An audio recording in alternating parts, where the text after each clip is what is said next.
even if it's not working and you think it's junk. You can call the number below today and donate it to the United Breast Cancer Foundation to help save a life. Our qualified personnel will go to your home to pick it up completely free of charge. And we take all of the important COVID prevention measures during these difficult times.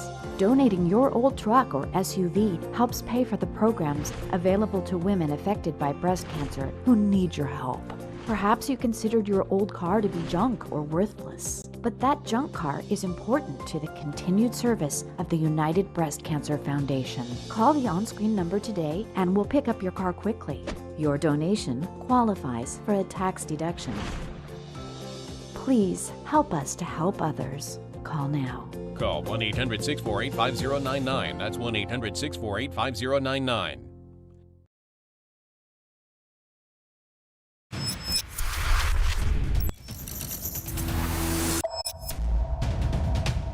Good evening and welcome to RFL. I am Richard French. Now, 3 hours from now, President Biden, he will address a joint session of Congress for the first time. And this will look a whole lot different than prior primetime addresses from the commander-in-chief. It'll be delivered from the House chamber instead of a packed house of more than 1,500 people. Only about 200 seats are going to be filled due to COVID protocols. And of course, people will be spread out. Also, for the first time ever, 2 women will be right behind the President of the United States. As Speaker Nancy Pelosi and Vice President Kamala Harris, they will be at the front of the chamber with Joe Biden. Now, the President, he heads into tonight with the majority of the American public approving of the job that he's doing. His poll numbers, they are 10 points above water. His approval rating sitting at a solid 53%. Plus, people have a positive opinion of the way that the President is handling many of the major issues facing our country. As you can see from this graphic, 2/3 approve of his response to COVID, and more than half approve of his handling of racial injustice, the environment, the economy, as well as taxes. He is, however, underwater on immigration, gun policy, and foreign affairs. One of the centerpieces of tonight's speech, it will be the President's American Families Plan. That's a nearly $2 trillion package that's going to include free community college, universal pre-K, paid family leave and medical leave, and expanded child tax credits, as well as a host of other issues. Now, the President, his speech is expected to be pretty wide-ranging, also covering COVID, of course, and the vaccine, immigration and the border, and social justice and policing. It's also going to provide a huge contrast to what we saw 4 years ago, the President that we endured for that term as Donald Trump, and the contrast when it comes to focus of tonight. Well, then and now, that focus is what we're going to talk about next in Where I Stand.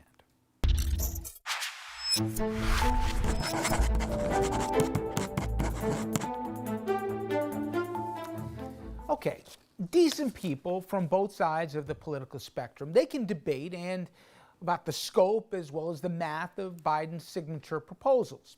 Now, some may think, hey, these plans are too ambitious. Others, I've heard say, they don't go far enough. The price tag, it is steep, and if you're in the 1%, suddenly the free ride, it got pricey. I happen to think that Biden, he had no choice but to go big given the America that he inherited. He walked into an office facing a lethal pandemic, an economic crisis, a recent insurrection for crying out loud, and a tinderbox of racial injustice. A divided America awaited him, with the hard right being poked and prodded to believe the big lie of some stolen election, while being goaded to disbelieve things like science and medicine when it came to vaccines and mitigation. This was a hand no one would want to be dealt with walking in for day one. So far, though, I think so good. Biden's team has gotten shots into people's arms and cash into their wallets. And he's accomplished things. Unemployment, it's way down since he took office. The stock market that Trump promised would crater if Biden were to win has in fact doubled its performance in his first 100 days compared to the Donalds. But of equal importance to the economic indicators is that we don't wake up every morning dreading to turn on the news or look at our phone to learn of the latest crisis or indecency sparked by the last guy's itchy Twitter finger. Biden, it's crazy, but he's actually interested in doing his job instead of watching TV for hours on end or playing golf. Amazingly, this president puts the country first instead of acting like a moody teenager, only with less impulse control. So compare the two's first 100 days. Biden, he's been scandal-free, and with Trump, we were rightfully worried he was actually a puppet of the Kremlin. Biden actually tells the truth. By the 100-day mark, Trump had already lied more than 500 times on record in public. Biden, he surrounded himself with qualified, experienced adults. What did Trump do? He gave us Javanka and a rogues gallery of incompetents, lunatics, and sleazy con men whose first priority was self-enrichment. Biden has repeatedly tried, I didn't say succeed, but he's tried to unite this country in purpose and resolve. He's shown compassion and empathy after tragedy and loss, and he has tried to have grounded optimism that if we all do our part, better days will lie ahead for all of us. Conversely, what was it like 4 years ago? Trump used his first 3+ months to have a pity party over an inauguration crowd. He attacked athletes who kneeled, and he talked about his ratings for press conferences. Biden, he's reached out to allies, and he's condemned dictators and enemies of America. Think about 4 years ago. Trump, he abandoned every treaty, he had turned his back on our friends, and he puckered up to thugs like Putin, Kim, al-Sisi, and Erdogan. Now, later in the program, we'll discuss the GOP's inexcusable and inexplicable addiction to Trump, even after the insurrection and defeat after defeat at the ballot box. But just consider how still to this day they can't bring themselves to even follow through on the January 6th commission.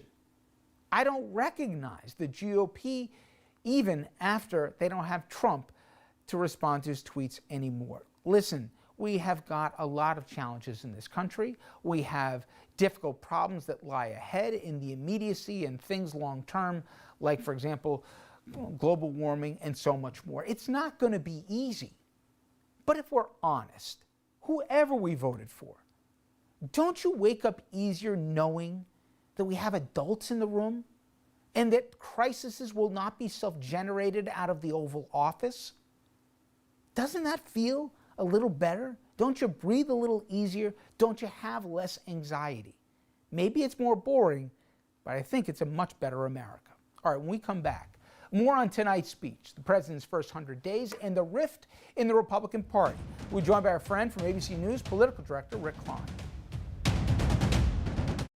Shake your legs, shake your abs, shake your butt, shake up your entire body to a slim, firm, and sexy new you with PowerFit Elite, the breakthrough multi-directional vibration platform that helps engage all your muscles from the moment you step on it. PowerFit uses multi-directional vibration to create muscle confusion and rapidly contract and relax your muscles to help you get fit and stay fit. It's intense. You really feel your whole body working. You could be watching TV, but you do feel the workout. It works you out where you don't feel like you're working out. It's actually a lot of fun. Each traditional exercise that you do on PowerFit Elite can help sculpt, transform, and redefine your body from head to toe. The secret is the multi-directional vibration technology that causes muscle confusion and forces them to contract and counter-challenge you. Your muscles work hard so you can stabilize and maintain your balance. There are 3 standing positions: walking, jogging, and then running. Plus, there are 3 different program levels for workouts to choose from, so you can really customize your workout. PowerFit Elite can help improve your energy, burn calories, tone your body, define your abs, work your arms, strengthen your legs, boost your buttocks, and so much more. And for an even more intense workout, add resistance bands for bicep curls, forward lateral raises, and crisscross pulls. It's time to join the new fitness revolution that's shaking up the world. Call or go online now and you can try PowerFit Elite in your home for 30 days for only $14.95. But wait, order right now and we'll upgrade you to the deluxe set that includes the complete workout guide, the power bands, and the handy remote control. That's an over $80 value free. Try PowerFit Elite in your home for 30 days. And if it's not the best workout system you've used, just return it for a refund of your trial price. But hold everything, we'll also add our healthy eating plan to help you achieve your best possible results free. Try PowerFit Elite in your home for 30 days for only $14.95 and experience the power of extreme vibration. Order. I struggled to stand for a shower, and after falling in the tub, I felt it was only a matter of time before I broke a hip. If you worry about the risk of an accidental fall getting in or out of the bath, could a walk-in tub be right for you? Search Consumer Affairs Walk-in Tubs to find great deals, like a free shower package upgrade. Once you turn 60, you have to realize there are limitations, whether you want to admit it or not. My walk-in tub has helped me to continue to enjoy a much better quality of life. Why decide between a walk-in tub or shower when you could have both? Call now and we'll upgrade your new Safe Step walk-in tub purchase with our exclusive free shower package. My husband said walk-in tubs are for old people, but I was more interested in feeling young and staying in the game. That's why I recommend a walk-in tub to everyone. Call 800-993-2023. That's 800-993-2023. 800-993-2023. Call now. As President Biden gets ready to address the nation less than 3 hours from now and spell out his vision for the future, including a new relief package aimed at both families and students, Republicans, well, they've been spending the past week at a retreat in Orlando squabbling about a whole lot of different things. A major focus of the drama, yes, of course, none other than Donald J. Trump. Trump continuing to cause a rift between the top two Republicans in the House, Minority Leader Kevin McCarthy and Caucus Chair Liz Cheney. Cheney, she voted to impeach Trump the second time around, and she says it is time for the party to move on from him. McCarthy, however, continues to kiss the ring and defend the former president at every turn. Politico, they've been closely following what has been going on behind closed doors in Orlando, and I'm now going to read from its most recent piece. Quote, McCarthy, when asked whether it's difficult to have harmony in his ranks when Cheney's been so vocal with her viewpoints on Donald Trump, offered up some thinly veiled criticism. There's a responsibility, he said, if you're going to be in leadership, leaders eat last. And when leaders try to go out and not work as one team, it creates difficulties. Now, those two cannot even agree on how to learn more about the Capitol riot. McCarthy, he wants the commission that's already in the works to also probe things like Antifa and Black Lives Matter protests, but Cheney says its sole focus should be on what it was designed for, the events of January 6th. And joining us to discuss those topics and more, ABC News political director Rick Klein. And Rick, I want to get to tonight's address and what's going on behind the scenes. But with what's going on in Orlando right now, are you a little surprised that they haven't finally buried the hatchet? I'm talking about leadership. It still seems that the division, if anything, is continuing to grow. How's this going to shake out? Yeah, I think the key thing is that it hasn't been settled because there are such mixed signals inside the Republican Party, and I think the reason that there's been a kind of branching out of different directions. The folks that say we have to stick with Trump, the people that think we have to dump Trump, they're seeing the same public opinion polling. They're seeing the pull of Trump in Republican politics that continues, and they recognize that there really isn't a good answer for them. So these divisions are going to trail Republicans and kind of lag against them, even as they are as optimistic as they've ever been about their prospects of taking on the House. They've remained united in opposing the Biden agenda. They feel good in so many ways, but it is these internal divisions that are continuing to dominate, and I just don't see it getting settled anytime soon. And, you know, obviously politics at the root of all of this, but maybe I'm naive, Rick. I can't believe that we can't even have a January 6th commission without all these caveats or conditions about Antifa or Black Lives Matter or whatever else. At the end, given that a lot of the folks had their own lives imperiled that day, are we going to finally get to the bottom of what happened here? This is just dragging out the inevitable, or is it possible we won't really have a commission to find out what happened that horrible day? I do think there'll be a commission. I mean, I think there was a lot of other evidence that's already come up through congressional hearings and through law enforcement investigations, hundreds of them, that will contribute to it. I think they'll end up with a commission. I think we've seen Speaker Pelosi give on the bipartisan nature of the makeup of that commission, and I think it'll end up having to be narrowly tailored. I have been struck, to your point about how much Republicans are trying to rewrite the history around January 6th. You kind of always knew what would happen, but it happened faster than I think anyone might have anticipated, how quickly it became about other things and side issues. And I think there'll be other times for other inquiries, but I think a narrowly tailored commission about the horrible events of January 6th is going to happen. The census math, Rick, do you think it creates, a reality around November of 22 that there's more disincentive for Republicans not to cross the aisle on some of these big packages, or conversely, that for Biden, it's even more all gas and no brakes because he's got a limited window here he can do things, or maybe both? Yeah, I think both of those things can be true. I think Democrats, if they think that they're in danger of losing the majority, go big.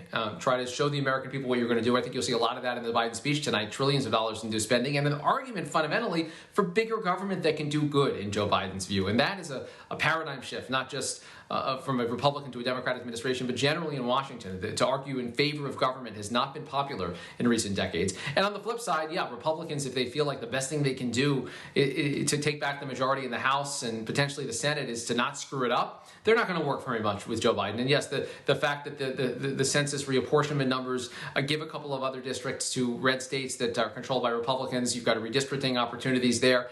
It might be on that alone that they pick up the seats they need, because we've got about a 3-seat margin right now, as narrow as Democrats have really ever had. Listen, Rick, we're not even close to getting the infrastructure plan through, but yet tonight we're going to hear from Biden about this $1.8 trillion plan, the American Families Plan. And I think if you poll individually these things, especially for middle-class America, and this is appealing. Forget for the moment how the price tag is paid for it. Are you surprised that you're juggling one more thing at the same time before you get infrastructure over the finish line? I think it's inevitable these days, and particularly the way that events have kind of collided and confronted President Biden.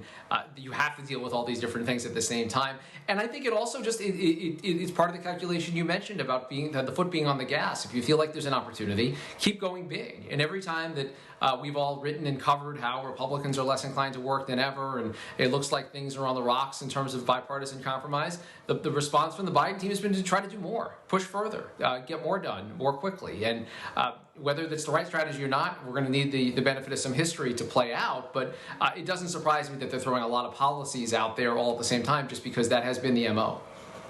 Finally, Rick, I know there's been some Democratic leadership to believe that they could break the historical trend in the midterms and actually keep the House, because these plans, when implemented, are going to be really popular. But my question is, how are you going to message it? Or are they just going to assume people will organically understand, what they're getting and who's giving it to them?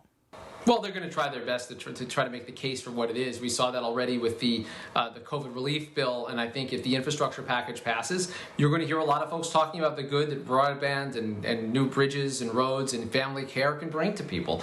And so much of it will be in the messaging.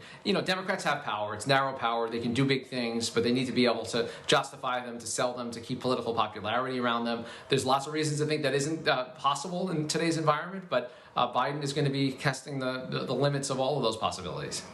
So after the first 100 days, is it what you expected, Rick, or not? Yeah, I mean, I think, I think if the mantra of the Trump era was to expect the unexpected, then expecting the expected might be what we see in Joe Biden. The temperature's down. We're not thinking about politics top of mind 24/7, which, is, even for someone who loves politics like I do, is probably a good thing for the national psyche. And the Biden team has done pretty much what they came here to do. If they kept any promise, no. They've not disappointed people. Of course, there's going to be people upset, but they basically delivered on stuff. And, we're at a point in the country where basically anyone who wants a vaccine can get one. That's a win. We have the end of COVID in sight if we do things right, and those are all accomplishments that I'd expect that President Biden talks about in some form tonight. Oh, I think we can count on it. Hey, Rick, it's always good talking to you. I'll talk to you next week. You bet. Thank you. All right, folks, when we come back, our legal panel, they'll join us for the balance of the show. We're going to start with a blockbuster news coming out of New York. Federal investigators have just raided the apartment of Rudy Giuliani. You got the very latest and some expert legal analysis.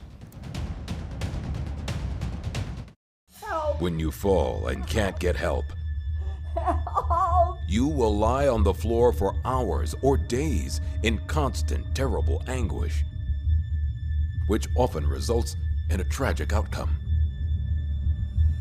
But with Life Alert, one touch of a button can get you help fast. Don't worry, help is on the way. With any of Life Alert's 3 emergency systems, help can be summoned immediately, whether at home, I've fallen and I can't get up. in the bathroom, I've fallen in the shower. or on the go. Help! I'm in the park and I can't get up. And batteries never need charging. Life Alert saves a life every 11 minutes. for a free Life Alert brochure. Call 1-800-215-6582. That's 1-800-215-6582. Call now. 1-800-215-6582. The first 3 months, we saved $4,100. CarShield saved me over $6,000 in engine repairs. I saved $4,100 out of pocket. Amazing, amazing. Customers everywhere agree. If your car is out of warranty, you need to call CarShield before your car has an expensive breakdown. Without CarShield, there was no way that I could afford to get my car fixed. An engine, transmission, or computer system breakdown could cost you thousands of dollars, but not with CarShield, America's #1 car protection provider. CarShield saved us $4,000. That was great, right? Yes, it was. We're just happy with CarShield. They put a transmission in it and a motor. Who does that? CarShield makes sure you don't have to pay for expensive car repairs. The components that we're using are not getting cheaper. So nowadays, coverage is even more important. CarShield covers most makes and models from 5,000 to 150,000 miles. It's easy, affordable, and no long-term contracts. And when customers realize that they're getting a $5,000 job for $100, they're excited. I've had customers who were so happy that they did break down into tears and cry. We saved over $6,000 on a complete engine rebuild of our truck. With CarShield, I saved over $3,600. It's a no-brainer. I never have to worry about being taken advantage of when it comes to car repairs. It's like having a suit of armor around my car. Cars will break down, and those breakdowns could cost you thousands unless you call CarShield today and get the protection you deserve. CarShield saved me in excess of $10,000. And when you call, you'll also receive at no extra cost roadside assistance, towing services, and rental coverage. If your car's out of warranty, believe me, you want to have CarShield. Make the smart choice and protect yourself from sky-high auto repair bills. Call now for a free and instant protection plan quote. It's only a matter of time until repairs are needed. And once your car breaks down, it's too late. Call 800-858-4214, 800-858-4214. And welcome back. We're going to spend the next few segments with two of our favorite people, our legal panel. Let's start off by introducing them. Mayo Bartlett, an attorney at the law offices of Mayo Bartlett PLLC and a former chief of the Bias Crimes Unit at the Westchester County DA's office. Jimmy Kassur is also here, a criminal defense attorney who's vice president of the New York City Criminal Bar Association. Now, in a few minutes, we'll take a look at issues with policing, that obviously in the wake of the Derek Chauvin verdict and also several high-profile shootings. But let's begin with a huge development that came out today at the Department of Justice in the probe of Rudy Giuliani.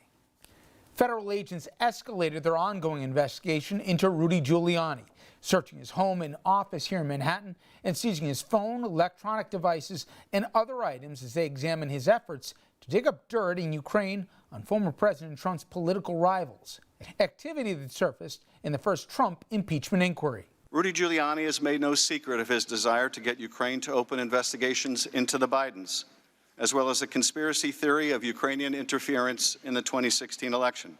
There was no immediate comment from Giuliani or his attorney, and the FBI and federal prosecutors also declined to comment. Giuliani has served as former President Trump's personal lawyer, leading the efforts to overturn the results of last year's election. That's not the only fraud that went on in Pennsylvania. Nearly 20 years ago, Giuliani gained national popularity for his response as mayor of New York to the 9/11 terror attacks. But in recent years, he's been embroiled in multiple political scandals and at least one federal criminal investigation. Giuliani's business activities have been under scrutiny for the past 2 years. In 2019, federal prosecutors in New York arrested two former associates, Lev Parnas and Igor Fruman, and they charged them with campaign finance violations. The pair allegedly helped to arrange meetings between Giuliani and former and current Ukrainian officials. Giuliani acknowledged receiving $500,000 in payments for consulting work he did for a company owned by Parnas and Fruman, but insisted the money he took came from domestic, not foreign sources. Okay, guys, wow. Jimmy, let me start with you. First off, why now? We've learned, we don't know a lot of the details of this, but we know that this was before the Barr DOJ at the time, and he slow-played this. But Garland's been there for a little bit. Why do you think he finally green-lighted them to, execute these searches, both at office as well as home? Well, first of all, you need to know that In order to get a search warrant, you have to demonstrate probable cause to believe that what you're looking for, evidence of criminality or relevant to a criminal probe, is present at the location you want to search. And so you have to take the time to cultivate that evidence so that the showing that you make to a district court judge is sufficient for probable cause to get that warrant. You know, Rich, federal investigations take time. They're sometimes a lot of time. And they're very careful to make sure they get all their ducks in a row. You know, there's talk of Mr. Giuliani being willing to answer questions as long as they weren't privileged.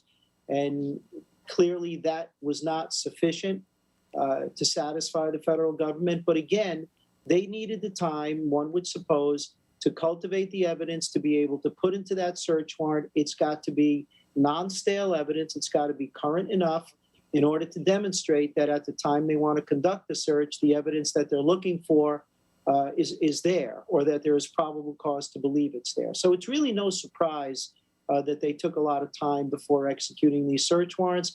And, you know, given the public figure that he is and the fact that he's an attorney, which is yet another separate issue of executing search warrants at attorneys' offices, which may involve privileged information, this is something that would have definitely taken a lot of time to consider before doing. Mayo, do you think Rudy knew today was coming? And I asked him because it wasn't just him, it was an associate also of his whose office was raided. You would think he wouldn't have any damning information on his person, as they say, in terms of his electronic devices or anything else. Or do you think he was shocked today when all of a sudden people rapped pretty hard on the doors of apartment and house and said, hand it over? I think that it probably was a combination. It's difficult for me to see how he would not have been prepared for this to come down the pike. I think that he believed that there would be some cover when President Trump was the president. And unfortunately, there's the potential that politics did play a role in the speed at which things moved forward. But afterwards, he had to be aware, especially having been the U.S. Attorney for Southern District of New York, he had to be aware that this day was coming. Nevertheless, it still has to be a shock for someone, even when they're expecting it, in particular for someone who has come from the heights that Rudy Giuliani came from as a famed prosecutor, probably best regarded as the U.S. Attorney for the Southern District, where he just had a tremendous reputation of integrity, and to now be in a situation where you have this coming. And I think also that he was very much aware that if he had taken steps to try to delete evidence or to try to destroy evidence, that there may well still be metadata left, and forensic experts would be able to find that, and then he'd be looking at issues for the destruction of that evidence and the spoliation of evidence. Finally, Jimmy, it's an open secret that Biden would love to move on from this. So the fact that Garland did this, even though it wasn't, top of mind for DOJ, that they really wanted this fight, I don't know. Does it tell you that Rudy's in a lot of trouble potentially? It may very well. And quite frankly, it also shows to a great extent the independence with which Mr. Garland is going to conduct himself. He is going to follow the law, pursue what he needs to pursue, irrespective of what anybody in power would like to see happen or not happen. All right, guys, stay with me. When we come back, we're going to have much more with the guys here, including discussing the issues with policing that are in the news right now in the wake of the Chauvin verdict. Then we'll also get into employment law. This affects every single one of you at home. How COVID could make things dicey both for employers and also employees. Villains, robbers, bandits, crooks, they're all over your TV screen. But the biggest thieves are behind your screen. I'm talking about the cable companies. They charge monthly subscriptions, fees, rentals, and force you to take long-term contracts. Well, it's time to say goodbye to the cable guy. because now you can watch 4K Ultra HD broadcast TV for free. Introducing Clear TV's new 4K Ultra HD design, the Premium HD. Just plug it into your TV and start watching for free. You will instantly receive top-rated network shows, local news and weather, sporting events, and even Ultra HD 4K broadcast shows, all for free. Thanks to federal government mandate, all broadcasters are required to transmit a digital TV signal through the airwaves. The new Premium Clear TV lets you bypass cable or satellite to bring network and 4K broadcast shows directly to your television. Retract the antenna to keep it small or extend them for maximum reception. Setup was so easy. I took my Clear TV antenna, plugged it into the back of the TV, and now I can watch my favorite broadcast channels anywhere in the house for free. We're just off the coast here in the Gulf of Mexico receiving free network broadcast HD TV. Imagine all the free shows you'll receive at home. Basic cable and satellite services can cost you up to $80 a month. That's $960 a year and almost $10,000 over a 10-year period. Watch TV in as many rooms as you like with no additional monthly fees. Stop spending money you don't have to spend. Call or go online now and get your premium Clear TV 4K Ultra HD antenna for only $19.95. It's backed by our 60-day money-back guarantee. Order now and you can add a second Clear TV free. Just pay separate processing and handling. That's a $40 value for only $19.95. I can't believe I get all these channels for free. Plus 4K Ultra HD, Clear TV is for real. Mary and Shirley both need oxygen. Shirley lost her freedom the day she went on oxygen, but Mary has the ultra-compact Inogen 1 G4 oxygen concentrator from Inogen. It's the smallest and lightest model we've ever made, so she'll always have the oxygen she needs anytime, anywhere. The sooner you call, the sooner you can reclaim the freedom and independence you deserve. Call now for your 30-day risk-free trial. Call 800-683-1390. That's 800-683-1390.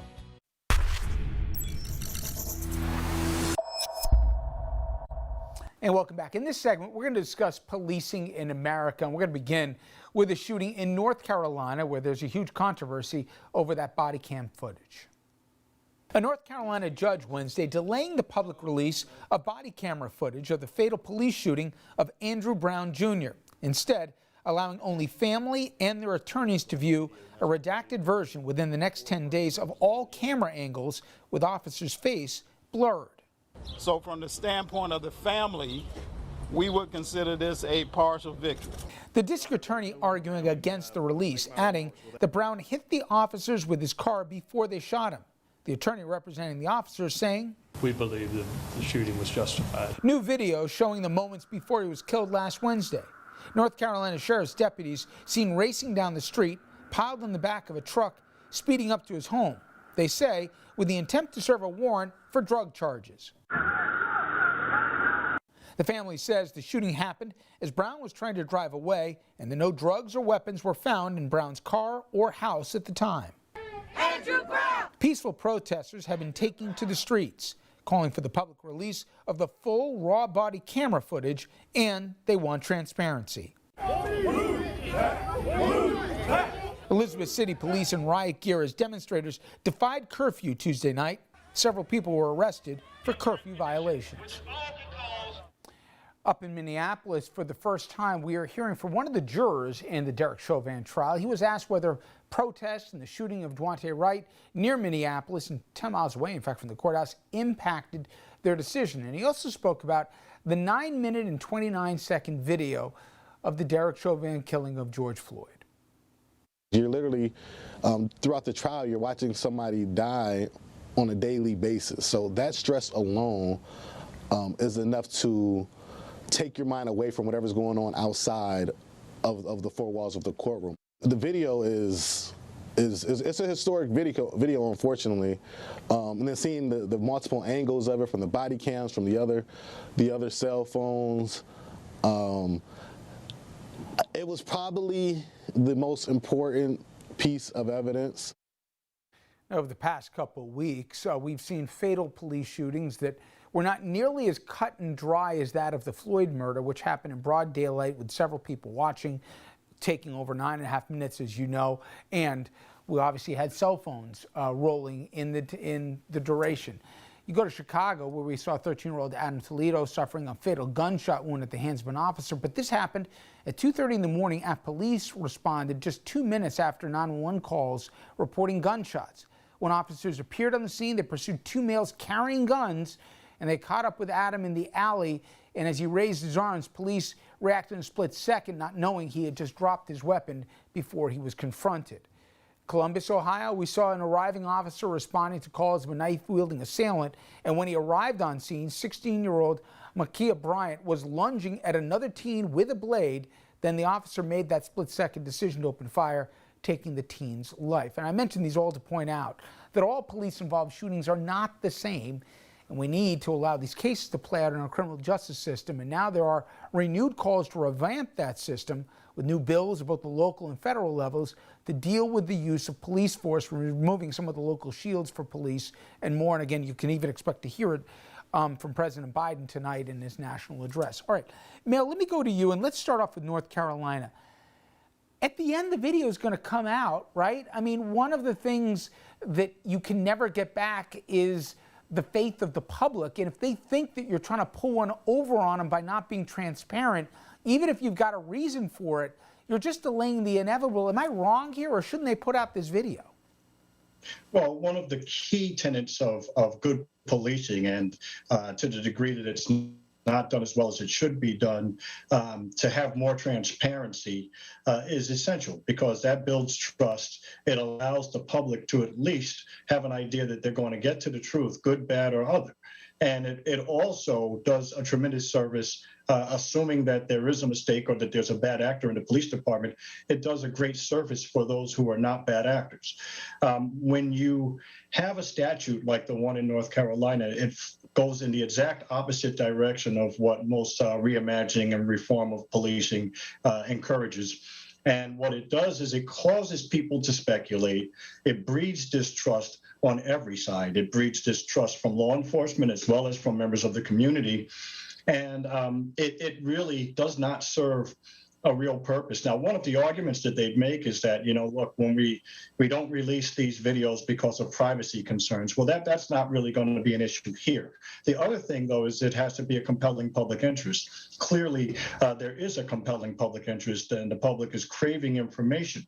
And I tend to think if it's a clear-cut case where Mr. Brown was in the wrong, that the public will be able to recognize that, and it'll be something that they'll deal with. On the other hand, if it's clear-cut evidence that the police did something wrong, yes, there'll be people who are very upset, but they would still have the appreciation of having this information. Now, one of the other things that they talk about is that it taints the jury, that it's going to make it difficult for someone to be fair or impartial. And to your point, Rich, at a trial, it's going to be played. So if it's going to be played at a trial, I know I'm happy, I'm sure Jim would be happy to know that there's somebody who can't be fair because of the mere existence of a video. That actually helps the defense, because then you are not in a situation where you have one person who's going to convict you no matter what. So you want to go through all of these things. You're going to hope that the jurors answer honestly, but it probably is much more in favor of disclosure when you start to weigh public interest, as opposed to keeping it secret and releasing it in 20-second snippets. Jimmy, in the aftermath of the Chauvin verdict, we saw other incidents around the country. And to me, one of the big mistakes people make on both sides is to treat every incident as the same and put it all in one bucket. They're very different. And I picked two out in both Columbus and Chicago. And if the police didn't react, a kid could be dead in Columbus, Ohio. In Chicago, who knows, a second ago if they had the gun. Is it possible to come up with real rules that govern every situation? Or do you kind of have to see it, and once you see it, you know what it is that you're looking at? I struggle with, I believe we need real reform in this country, but on some of these things, isn't it judgment call, and who shall decide? Both of the things you just said are true, and they exist. And the bottom line is there are rules that govern the appropriateness of police conduct and their responses. But that takes you up to a line where the humanity of discretion and judgment calls has to come into play. you can follow the rules to the T and then exercise your judgment in a way that in hindsight you wish you hadn't, but it doesn't make what you did wrong. And the perfect example is what we're looking at here, maybe. You know, in that split second when you're chasing individuals that have guns and you see one drop to the floor, in that split second when that individual turns around, you're making a judgment call. I'm not passing judgment. I need to know more about the case, but there are rules, Rich, but those rules, if followed correctly, still only bring you up to that line when you are boots on the ground and you have to make a judgment call. The reasonableness of that judgment call in light of the rules is really what this is all about. And what you stressed in the beginning, I can't stress enough, and people need to remember it. You cannot put every single case into a bucket because there are similar elements or similar components to the fact pattern. You know, you're looking at these videos here, and these videos are very revelatory. These videos support arguments perhaps in both ways. This North Carolina statute is nothing more than a vestige of protecting law enforcement from the exposure of these videotapes, from the exposure of what the real truth is, while the prosecutor, by themselves, makes a decision as to whether to prosecute or not. The video should be released, and there's not going to be any prejudice that you're ameliorating by not releasing it. It's going to come out before the trial. It's going to be played, and people are going to see it. And as Mayo said, people might look at these tapes, and if they did assume that somebody was wrong, it may change their minds. You know, Mayo, the Department of Justice is reviewing the Louisville Police Department, and I think a lot of people in the audience thought what I did, which was, oh, wow, the Louisville PD must be, you know, tearing their hair out, saying, oh, God. But other police chiefs and commissioners in different places said, thank God, because it's really hard to reform from the inside. If somebody else comes and says you got a real problem here, then you can actually enact real change. I know I'm oversimplifying it, but the fact that the feds are coming in and looking at the police department may not be the worst thing for that police department. Well, it's interesting. You know, Jonathan Aroney was the federal monitor in the New Orleans Police Department following the atrocities after Katrina, and really helped to turn that department around. And that was with the commitment of a lot of people who put a lot of hard work in from the community and from the department. And it's now a department that is known for many things that are cutting edge in terms of police community relations. And out of that, we have ABLE, which is the active bystandership for law enforcement, which is a model on officer wellness and community wellness for the entire nation. So if you are serious about reforming and about being the best you can be and about having truth and reconciliation, which is important in any relationship, it can be wonderful. And what it's doing is it looks at, you have a monitor because there are pattern and practice issues of unconstitutional behavior. It doesn't necessarily mean it's an indictment of the entire department, but it does mean that corrective measures need to be taken. But when you look at the departments that have successfully come out of having a monitor, those departments are a world better than they were previously. So I think it's almost like telling someone that they should go for therapy because they have a substance abuse issue, mental health issue, or maybe just a physical issue. But after you complete that therapy, look at where you are as opposed to where you were before. And just as a reminder to the audience, Mayo knows of what he speaks. He's one of the biggest civil rights attorneys there is, but both him and Jimmy were also prosecutors before they became defense attorneys, so they know both sides of the aisle. All right, guys, stay with me. When we come back, we're going to talk about whether or not employers can require their workers to get the COVID vaccine and what legal recourse they have if the workers say, no, I'm not getting the shot. This is a real-life conversation in companies across this country. We'll get where the law falls on this after this.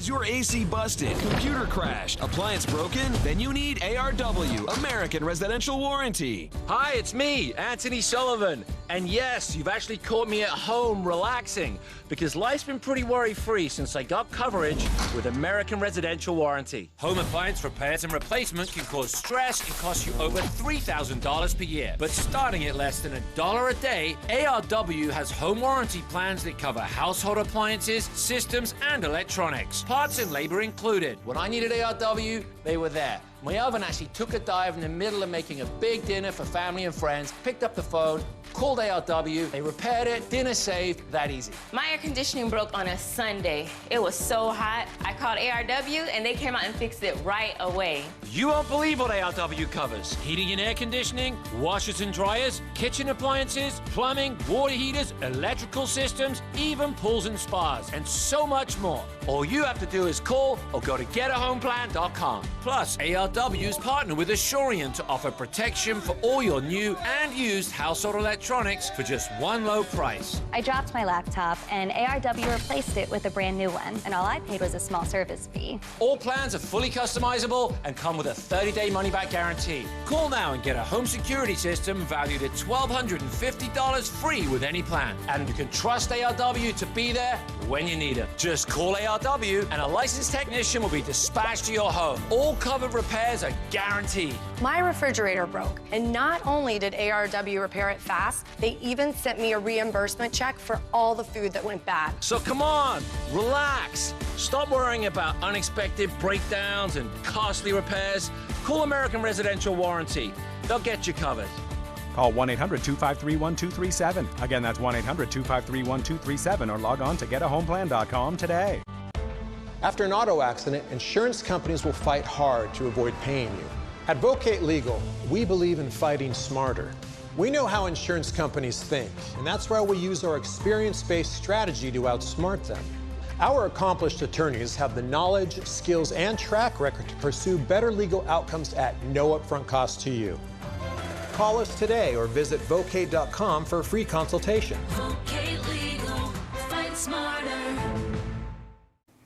In this segment, we're going to take a look at employment law and how COVID is presenting big challenges for both the companies and the workers as things start to open up and people are heading back to the offices. The Wall Street Journal spoke with the owner of a restaurant in New York who says that he won't hire people unless they're fully inoculated. Journal also reporting that one of the biggest hospital groups in Houston is mandating vaccines for both existing workers and new hires. You don't comply, you'll be suspended without pay, then terminated if you still don't get the shot.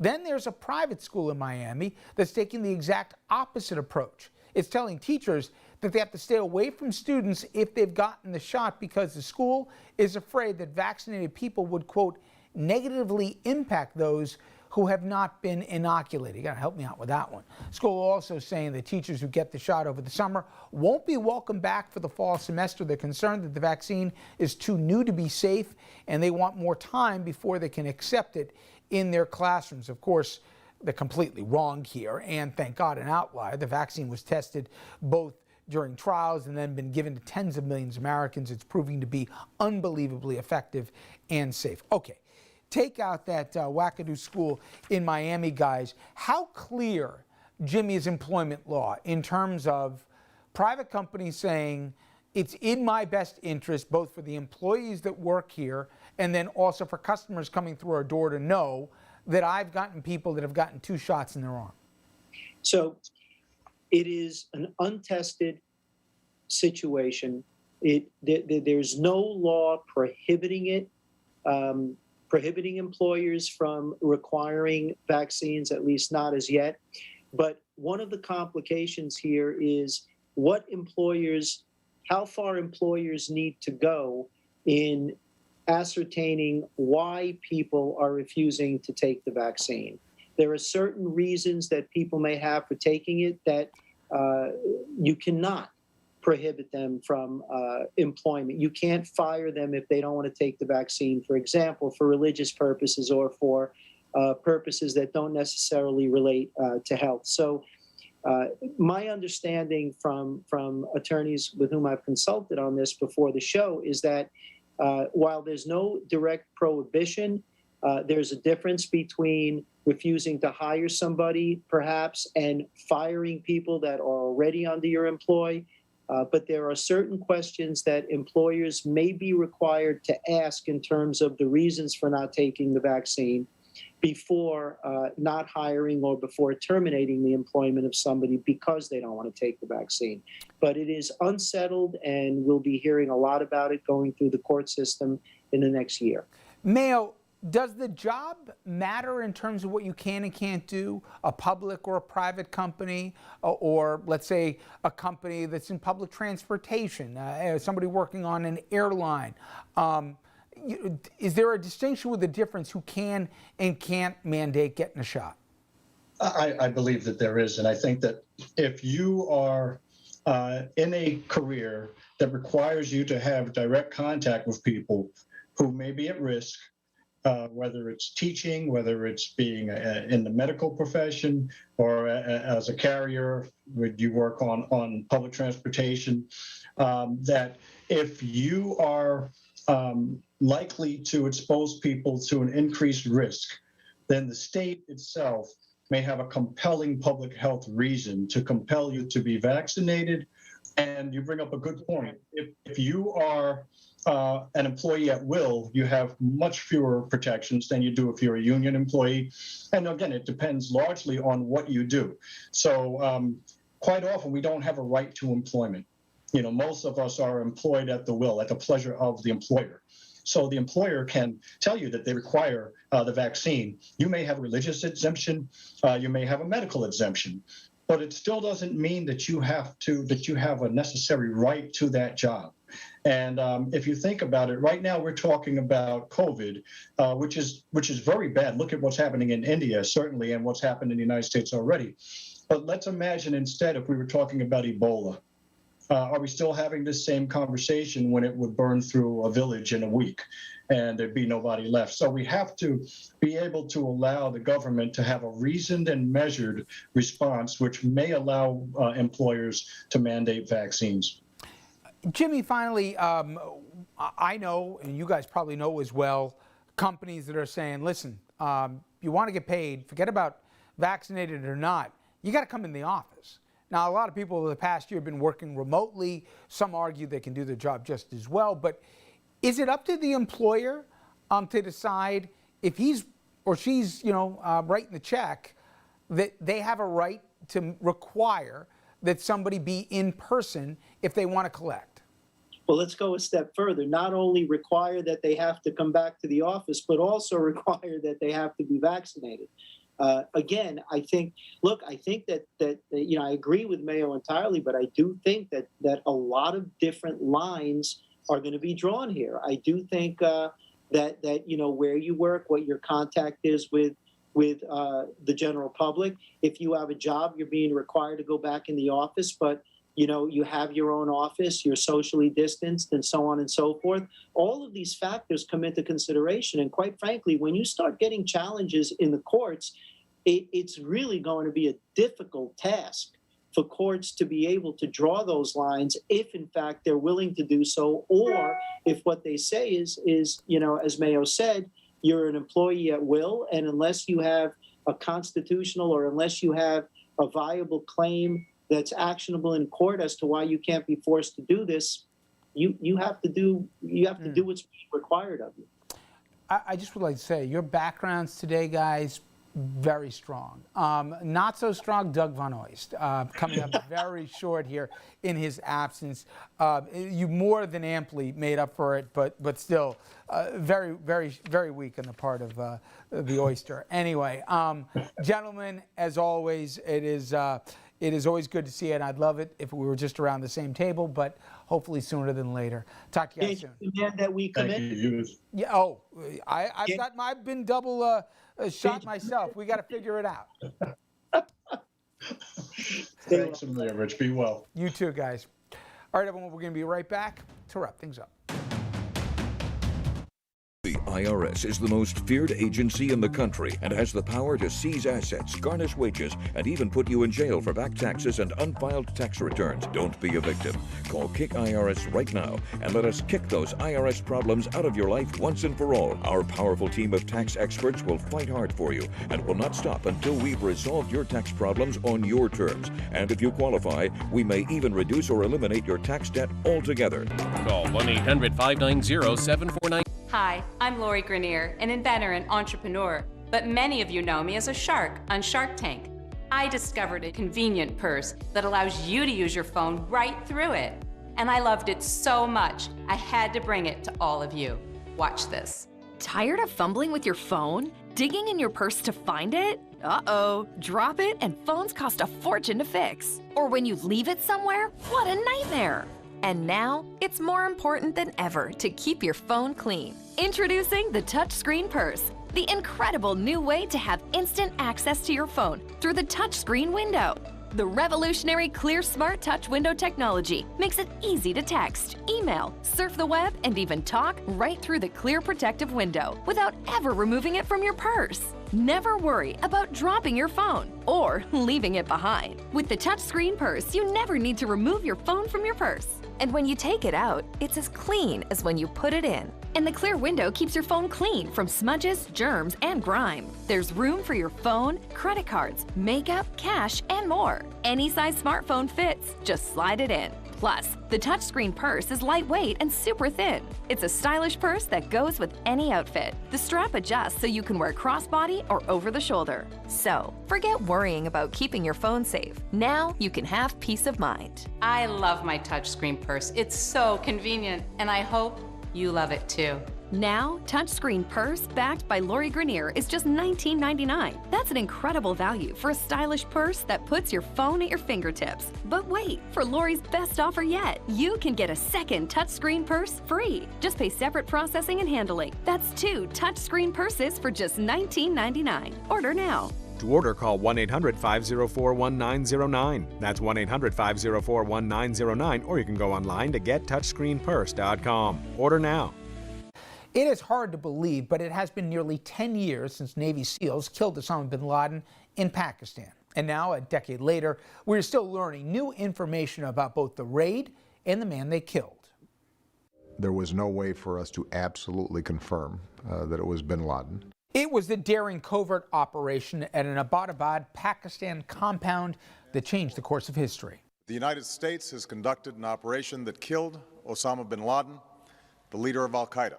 Now, 10 years after the raid on Osama bin Laden's hideout, the History Channel revealed the hunt for bin Laden. The president asked me, so can you do this mission? And I was very candid with him. I said, Mr. President, I don't know. The 2-hour documentary pulling back the curtain on the planning and technical execution of the risky and momentous mission. What the film does for me is to breathe life into the commitment that we universally made in the aftermath of the attack, never to forget. And we didn't forget for 10 years until we found Osama bin Laden. Unnamed members of SEAL Team 6 and several Army helicopter pilots sharing firsthand accounts. I remember watching the Twin Towers go down in the library of my high school. It definitely strengthened my belief in what I wanted to do, to join the military and serve my country. And key decision makers giving an unprecedented window into the anatomy of the operation that killed the world's most wanted man. What do you believe the lasting impact of this raid has been and will continue to be on the national security of this country? It demonstrated in a very vivid way that, when the United States is attacked like that, it will persevere endlessly and go to the ends of the earth to find and bring to justice the perpetrators. And that is going to do it for us tonight. Remember, tomorrow evening we will have a complete recap about what we hear from President Biden's address this evening. That and much more coming up at 6 p.m. Eastern Time, Thursday night. I hope to see you then.